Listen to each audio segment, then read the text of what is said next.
You're born in 9th century Scandinavia into what the Norse call the lowest rung of existence. Not low enough to be forgotten, not free enough to matter. Just stuck somewhere between livestock and furniture, with a legal status even the gods don't bother acknowledging. Your mother spends her days hauling water and grinding grain until her hands crack and bleed, not for herself, but for a man who owns her the same way he owns his axe. Your father, well, nobody actually knows which farmhand he was. Thrall women don't get to choose. Then you hit age 2. Congratulations, you've survived a Norse winter without a real bed or enough food. But surviving childhood might be the worst thing that ever happens to you. By age 4, you start noticing the difference. The farmer's children eat at the long table. You eat near the door, close enough to smell the stew, far enough to remember your place. The farmer's son shoves you once, twice, 100 times. You don't shove back. You already know what happens to thralls who shove back. Your mother never explains it. She doesn't have to. The iron ring around her neck explains everything. Then one morning, curiosity costs more than you expect. You sneak close to where the carls are talking, free men swapping stories about a raid on the Irish coast. They laugh about how many thralls they brought back, how much silver a healthy young one fetches at the Dublin market. That's when it clicks. You're not just poor, you're property. That night, you ask your mother what happens to you when the farmer dies. She is quiet for so long you think she's fallen asleep. Then she says, "We go with the farm, like the cattle." That answer haunts every dream you will ever have. See, nobody fills out an application to become a thrall. Nobody wakes up and says, "I'd love to spend my life owning nothing, being nothing, meaning nothing, and having my children inherit that same nothing." Which means there's only one way most people become thralls. They're born into it. Your grandmother was a thrall. Her mother before her mother's mother. You get the picture. This isn't just poverty, it's a category, a legal classification carved into Norse law the same way someone carves runes into stone. Permanent, intentional, and right now it has your name on it. You had dreams once. Maybe earning enough silver to buy your own freedom. A freed thrall could become a lacingi, technically a free man. Maybe sailing somewhere nobody knew your bloodline. Maybe even owning a small patch of land and a goat that was actually yours. But none of that matters now. The law won't let you own anything. You can't testify in court, can't carry a weapon, can't choose where you sleep.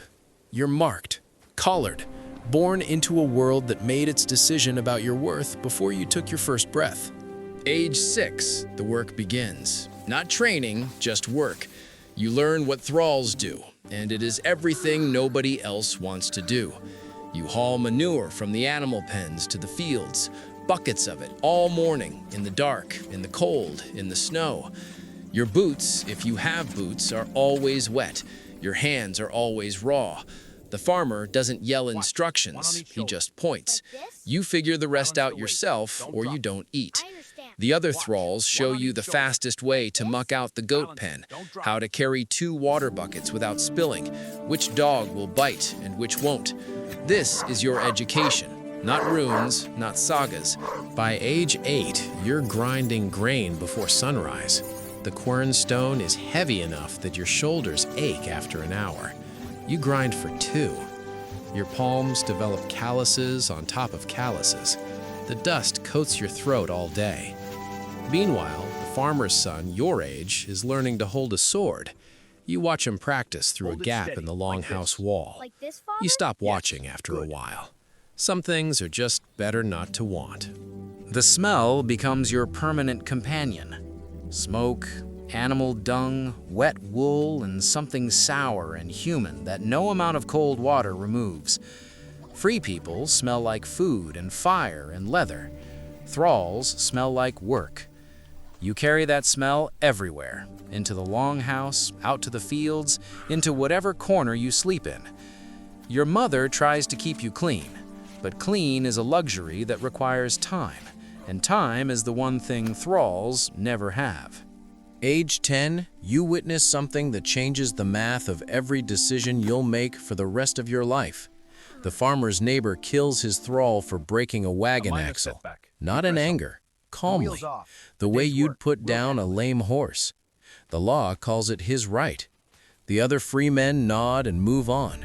Nobody investigates. Nobody asks questions. Age 12, the assignments change.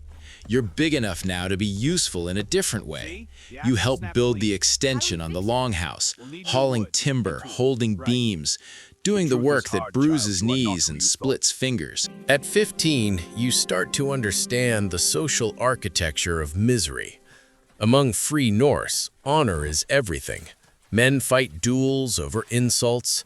Poets compose verses about bloodlines stretching back to Odin himself. And then there's you. No honor, no lineage worth mentioning, no name that means anything to anyone. Age 17 brings something unexpected, a small, dangerous thing called hope. The farmer, in a rare moment of generosity, tells you that thralls who serve faithfully can earn their freedom. A leysingi, a freedman. You spend 3 months thinking about nothing else. You work harder. You don't complain. You smile when the farmer's wife criticizes your work. You're building something in your head, a life after this life, a version of yourself that no one owns. Besides, he doesn't need to free anyone after all. Hope is a luxury.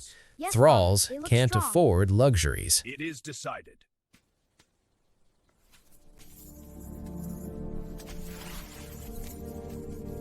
The first time you seriously consider running, you're 18.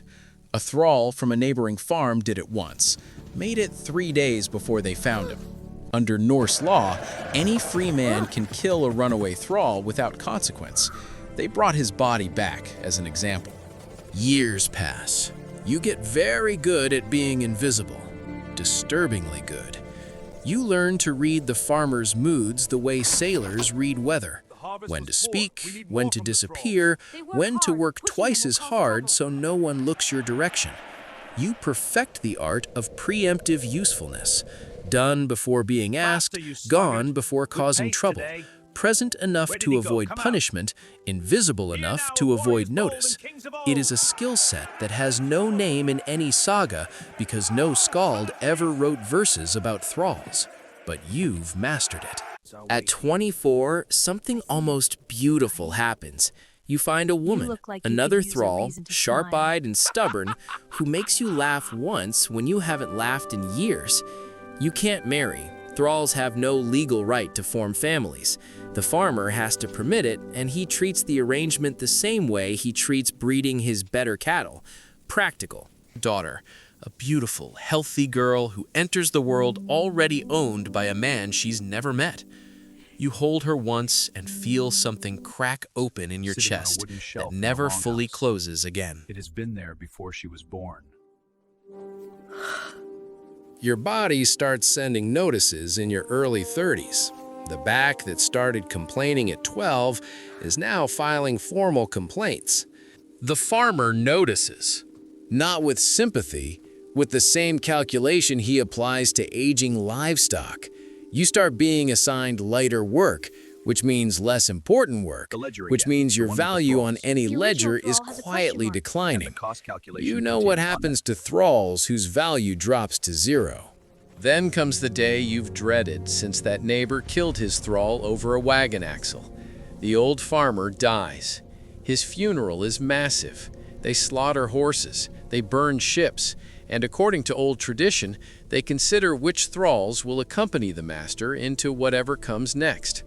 The choice falls on the woman who served the household longest. Not you. This time, not you. You watch them prepare her, and you feel something you will never be able to explain to anyone who hasn't lived exactly your life. Relief and horror and guilt all pressed into a single moment.